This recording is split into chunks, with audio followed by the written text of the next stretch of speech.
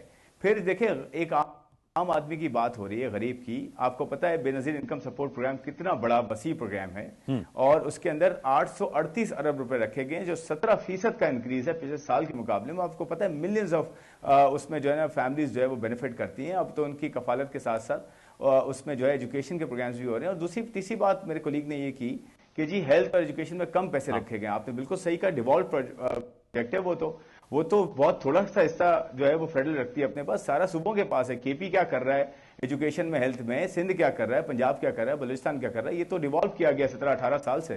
تو وہ بتائیں کہ آپ نے کیا کیا ہے ہیلتھ میں اور ایجوکیشن میں اور اپنے لوگوں کی اسٹینڈرڈ آف لیونگ کو بہتر کرنے میں. یہ تو دیکھیں سارا پیسہ وفاق تو 58% تو صوبوں کو دے دیتا ہے, بلکہ 63% دے دیتا ہے. جو اگر دو تہائی حصہ میں صوبوں کو دے رہا ہوں اپنے ٹیکس کا, اور قرضہ لے رہا ہوں, اور ڈیفنس بھی چلا رہا ہوں, اور ساتھ میں قرضے بھی واپس کر رہا ہوں, سارا پیسے صوبوں کو دے رہا ہوں, تو صوبے کیا کر رہے ہیں؟ صوبوں کو دیکھنا چاہیے نا. ہیلتھ, ایجوکیشن, غریب آدمی پانی پینے کا یا ٹرانسپورٹ, ہر چیز صوبوں کے پاس ہے.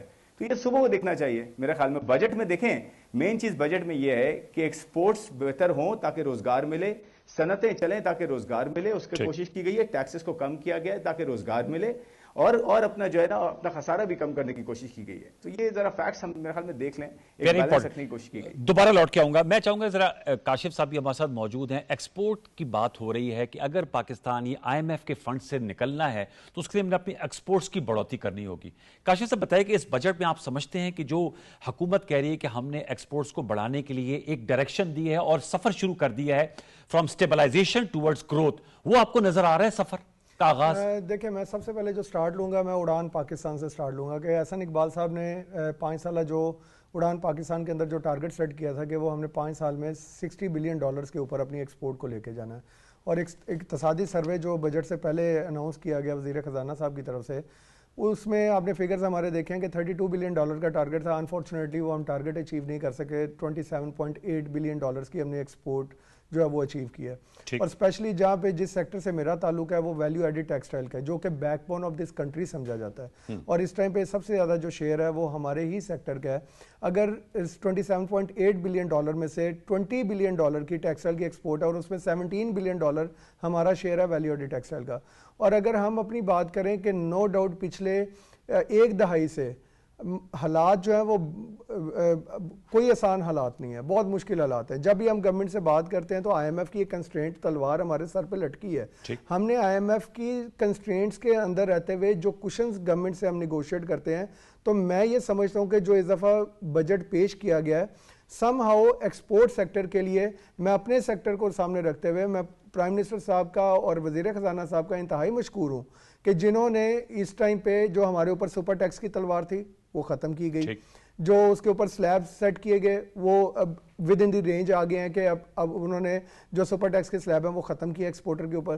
اس کے بعد اگر میں بات کروں کہ ہمارا ایک فکس ٹیکس ہوتا تھا کہ 1% جو انکم ٹیکس کے اوپر چارج کیا جاتا تھا اگینسٹ ایکسپورٹس جو ہے, اس کے بعد 0.25 جو ہے ہمارا ایکسپورٹ ڈیولپمنٹ سر چارج تھا جو ہمارے اوپر لگا ہوا تھا, پلس ہمارا نارمل ٹیکس جو تھا وہ چارج کیا جاتا تھا 1% کا. اور جب اس کو ایکیومولیٹ کیا جاتا ہے تو یہ 2.25 کی فگر بنتی ہے, جو کہ ہمارے لیے ہمیشہ ایک پینفل فگر تھی کہ ہم ہمیشہ گورنمنٹ سے یہ نیگوشیٹ کرتے تھے خدارا ہمارے اوپر سے یہ جو ٹیکس کا برڈن ہے اس کو کم کیا جائے, کیونکہ ہم یہ سمجھتے ہیں اور یہ جائز مطالبہ تھا ہمارا کہ ہمیشہ گورنمنٹ جو ہے جب بھی ٹیکس اور بجٹ پیش کیا جاتا ہے وہ ود ان اپنا جو براڈن ٹیکس کا جو نیٹ ورک ہے اس کو نہیں کیا جاتا, جو ایگزسٹنگ جو ٹیکس بیس ہے اسی کے اوپر برڈن ڈالا جاتا ہے. اور ہمیشہ اور اس دفعہ میں یہ سمجھتا ہوں کہ اس چیز کو سامنے رکھتے ہوئے حکومت نے اس چیز کو سامنے رکھتے ہوئے بجٹ کے اندر اس کو خاص طور پہ دھیان رکھا ہے. اور اس ٹائم پہ جو ہمارا 2.25 کا جو پرسنٹ کا جو انکم ٹیکس چارج کیا جاتا تھا وہ اس ٹائم پہ 1.25 کے اوپر آ گیا. اوبویسلی بینگ ٹیکسٹائل ایکسپورٹر ہم گورنمنٹ کو بہت زیادہ اپریشیٹ کرتے ہیں اس چیز کے اوپر, لیکن میری پرائم منسٹر صاحب سے, میری وزیر خزانہ صاحب سے ایک ہی اپیل ہے کہ جو 1.25% آپ نے کی ہے بڑا خوش آئند قدم ہے، لیکن یہ نارمل ٹیکس کے اوپر کیا ہے. اگر آپ اس کو 1.25 کو فکس ٹیکس اگر ڈکلیئر کر دیں تاکہ ہم ایک ہی دفعہ اپنی ایکسپورٹ ریمیٹنس کے اگینسٹ اپنا 1.25 کا ٹیکس کٹوا دیں، نہ آپ کو اپنی ایف بی آر کی مشینری استعمال کرنی پڑے گی کہ وہ کسی فیکٹری میں جائیں اور جا کے ان کے کھاتے چیک کریں، جبکہ آپ کے پاس ایکسپورٹ پروسیڈز جو ہیں وہ تو اسٹیٹ بینک میں آ رہی ہیں، سارے فگرز آپ کے سامنے ہیں. تو میرے خیال میں یہ بڑا ایزی ہو جائے گا اگر گورنمنٹ ہمارا یہ مطالبہ بھی منظور کر لے کہ اس کو 1.25 کو نارمل ٹیکس ریجیم سے نکال کے اس کو فکس ٹیکس کے اوپر کر دیں، تو یہ ہمارے لیے بہت اچھا ہے. چلیے یہ ہم اس کا ضرور جواب لیں گے. فتیانہ صاحب میں آپ سے جاننا چاہوں گا، چونکہ آپ اپوزیشن میں ہیں، سے پہلے حکومت میں تھے اور خیبر پختونخوا میں حکومت میں ہیں. جو اپوزیشن نے کہا جاتا ہے گورنمنٹ ان ویٹنگ ہوتی ہے تو شیڈو بجٹ بھی لایا جاتا ہے. آپ نے جن چیزوں کی نشاندہی کی ہے میں چاہوں گا اس کا حل بھی تجویز کریں کہ اس کے لیے کیا وے فارورڈ ہو سکتا ہے. آپ کے سامنے مشیر وزیر خزانہ کہہ رہے ہیں کہ ہم آئی ایم ایف کے فنڈ کے پروگرام میں ہیں، ہمارے کنسٹرینٹس ہیں، وہ خود کہہ رہے ہیں کہ یہ ایک ڈیلیکیٹ بیلنس کریٹ کیا ہے. ظاہر بات ہے اب سفر اس طرف شروع ہو گیا ہے. میں چاہوں گا سجیشنز دیں کہ سلوشن کیا ہے اس کا. دیکھیں پہلے جب تک مرض کا پتہ نہیں ہوگا علاج ہم کیا کریں گے، تشخیص تو پہلے ضروری ہے. تو آپ نے بتایا نا خسارہ بہت ہے، ویسے تو ہم جب سے پروگرام کروں خسارے کا ہی بجٹ آتا ہے. دیکھیں نا جب ہم حکومت چھوڑ کر گئے ہیں 2022 میں، پاکستان تحریک انصاف کی جب حکومت اڑائی گئی اس وقت بجلی 16 روپے یونٹ تھی، آج 55 روپے یونٹ ہے. ہم 180 روپے کی قیمت پہ $1 کے ساتھ چھوڑ کر گئے تھے، آج 280 روپے کا ڈالر ہے. ٹھیک. ہم اس وقت تیل جو ہے 150 روپیہ لیٹر چھوڑ کر گئے تھے، آج 450 روپے لیٹر ہے. ہم اس وقت گروتھ ریٹ 6% پر چھوڑ کر گئے تھے، آج بڑے فخر سے کہہ رہی ہے حکومت کا ہم 2.3% گروتھ ریٹ پہ جا رہے ہیں. تو 3.7 بھی کہہ لیں تو ہمارا 2.7 کا، کیونکہ میں نے کہا 3.7 کا ہے، میں نے کہا ہمارا 6% گروتھ ریٹ تھا اس وقت. ٹھیک ہے. تو اوور چھوڑ کر گئے جی، ہم چھوڑ کر گئے تھے 6%. جی 6% تھا، آن ریکارڈ ہے یہ بات ہے، کوئی ایسی بات نہیں، حکومت اس پہ ڈینائی نہیں کرتی. اوکے. اور یہ تو آپ نے تقابل بتا دیا، میں چاہوں گا سلوشن. اچھا میں بتاتا ہوں. اس وقت حالت یہ ہے کہ ٹیکسٹائل انڈسٹری نے پہلی دفعہ ہمارے دور میں $5 ارب کی امپورٹ کی زرعی اپنی مشینری کی، انہوں نے اپڈیٹ امپروو کی اپنی ساری ٹیکسٹائل ملیں. اتنی 3 شفٹوں میں ملیں چل رہی تھی اور 3 شفٹوں میں مزدور مل رہا تھا، ٹیکنیشین مل نہیں رہا، اتنی شارٹیج ہو گئی تھی، اتنی ڈیمانڈ تھی کام کرنے کی. آج فیصل آباد کی 200 فیکٹریاں بند ہو گئی ہیں. ٹیکسٹائل انڈسٹری نیچے جانا شروع ہو گئی ہے. حکومت پہ بد اعتمادی کی بنا پہ سرمایہ ملک سے باہر نکلتا جا رہا ہے. ہم باہر سے سرمایہ کی اپیل کر رہے ہیں، ملک کا سرمایہ باہر جا رہا ہے. حکمرانوں کا اپنا سرمایہ ملک کے باہر کے بینکوں میں پڑا ہوا ہے، تو کیسے ٹرسٹ ہوگا؟ اور اس کے بعد یہ گزارش بھی بتایا، تشخیص تو آپ نے کافی طویل کر دی. سرکولر ڈیٹ جو ہے 18,000 ارب روپے تک پہنچ گیا ہے. تو ان حالات میں عوام کا سب سے پہلے اعتماد بحال ہونا چاہیے. میں سمجھتا ہوں آئی پی پیز کو 3,000 ارب روپیہ پچھلے سال انہوں نے بغیر بجلی پیدا کیے، بغیر بجلی خریدے ان کو ادا کر دیے. تو آپ نے بھی کیپیسٹی پیمنٹ نہیں ختم کر سکے اپنے دور اقتدار میں. سینیٹر نعمان وزیر صاحب ہمیشہ کہتے رہے سر آپ لوگوں کے دور میں بھی کیپیسٹی پیمنٹس ہوتی رہی ہے، کوئی آج کی تھوڑی لگے. نہیں، ہم نے ری ایگریمنٹس کیے تھے، ہم نے بہت سارے ری ایگریمنٹ کر کے نیچے ریٹ لے کر آئے تھے، انہوں نے نہیں کیے. اب میرا کویسچن یہ ہے اگر بجلی سستی کر دیں، ایک تو مہنگائی کا بوجھ عوام پہ کم ہو جائے گا، گھریلو صارف ہے، ذمہ دار کا ٹیوبل ہے، صنعت کار ہے، کمرشل ہے، چاروں سیکٹر کو بجلی سستی کرنے سے کیا ہوگا؟ بغیر بجلی تیار کیے، بغیر بجلی خریدے جو آپ 3,000 ارب پہ ان کو دے رہے ہیں، چند صنعت کاروں اور سرمایہ داروں کی جیبوں میں ڈال رہے ہیں، عوام کی جیب سے نکال کر ڈال رہے ہیں، اپنی جیب سے تو کوئی نہیں دے. ٹھیک ہے. تو وہ جب سستی ہوگی تو مہنگائی کا بوجھ کم ہوگا، زرعی شعبہ بہتر ہوگا، ایکسپورٹ آپ کی بہتر ہوگی. ہم دنیا میں جب مہنگی توانائی خرید کر دنیا کے ملکوں کا مقابلہ ہم کیسے کر سکتے ہیں؟ ایکسپورٹ تبھی بڑھے گی. آپ کہہ رہے ہیں بجلی سستی کریں، اس کے لیے جو ہے وہ آئی پی پی کے ایگریمنٹس کو کیا ہم معطل کر سکتے ہیں یا نہیں کر سکتے؟ ہاں کر سکتے ہیں، یہ تو حکومت کی اپنی نلائکی ہے، حکومت کی اپنی. نہیں بجلی سستی کرنے کا کوئی ایشو نہیں ہے. آپ نے ان سے بجلی خریدنی ہے نا، بغیر تیار کیے بغیر خریدے آپ ان کو پے کر رہے ہیں 3,000 ارب. کیپیسٹی پیمنٹ اس کے اندر شامل نہیں ہے معاہدے میں؟ جی وہ کیپیسٹی کے مطابق بجلی خرید لیں گے نا. جب بجلی ڈیمانڈ بڑھے گی، جب بجلی سستی ہوگی اس کی ڈیمانڈ بڑھ جائے گی نا. اچھا. جب اب لوگ کیوں سولر پہ ٹرانسفر ہو رہے ہیں تو پھر سرکاری آپ سمجھتے ہیں بیسک جو آپ کا استدلال یہ ہے کہ بجلی سستی ہوگی اس سے بہت سے مسائل جو ہیں وہ حل ہو جائیں گے؟ مہنگائی کم ہوگی، غربت کم ہوگی، بے روزگاری کم ہوگی، صنعت کار ترقی کرے گا، ایکسپورٹ بڑھے گی، زرعی اجناس سستی ہوں گی، تو انپوٹ کے اخراجات کم ہوں گے. یہ بات ان ماہرین کو سمجھ نہیں لگ رہی جو آج مشیر وزیر بیٹھے ہوئے ہیں حکومت کو چلا رہے ہیں. اوکے، میں آپ سے جاننا چاہوں گا سر، یہ کہہ رہے ہیں 6% پہ تھی گروتھ ریٹ. خرم شہزاد صاحب جب یہ حکومت گئی اور انہوں نے جو پورا تقابل پیش کیا ہے کہ اس وقت کے جو